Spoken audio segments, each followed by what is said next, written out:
Remote work at Citizenship and Immigration Services during the pandemic means doing interviews with people who want to come to the U.S. remotely. That's driven some infrastructure and architecture changes at the DHS component. Robert McMullen is Deputy Chief Information Officer of Operations and Infrastructure at USCIS. Rob, welcome. Thanks for coming on the program. What did you have to pivot from, and what have you pivoted to architecture-wise as a result of the pandemic? So, certainly, because USCIS is a fee-funded organization, we don't get the same appropriations that most of the rest of the agencies get. We drive our funding by how many interviews we do, because they are paid for by citizens that are coming in, and so when the pandemic hit, of course, we immediately went to hardly any interviews, and because everything was in person.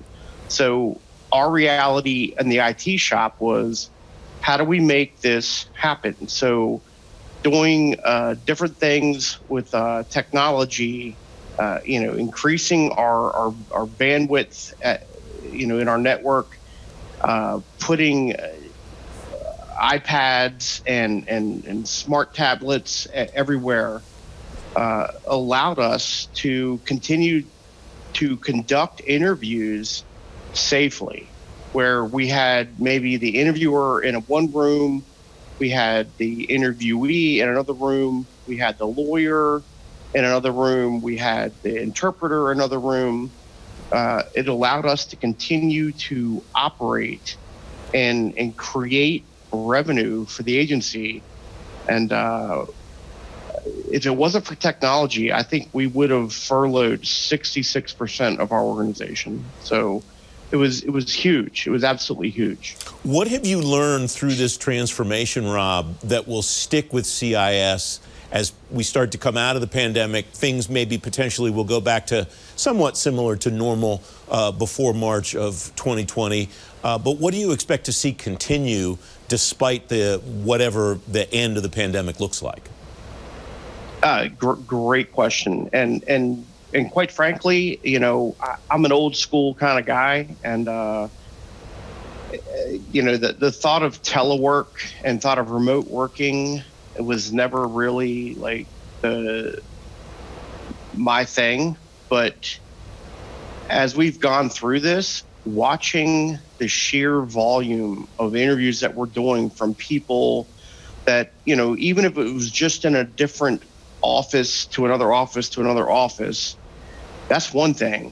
We are now getting to the point now that, let's say Detroit is, they're a little low on the number of people that are coming in.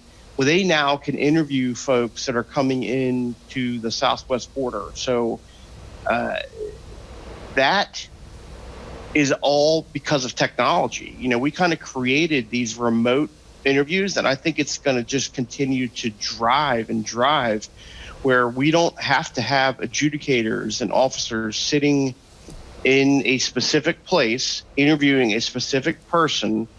They could be anywhere, whether they're at their house, whether they're in Detroit, whether they're in, San Diego, it doesn't even matter. And that's kind of the drive that we're pushing, that we don't need this, and I think that's pretty key. You talked a little bit about the hardware demands at the edge. Have you had to do anything, or will you have to do anything moving forward, infrastructure-wise, behind the scenes, to make sure that what you have at the edge works the way it's supposed to for your end users? No, 100%. You're so on point on that.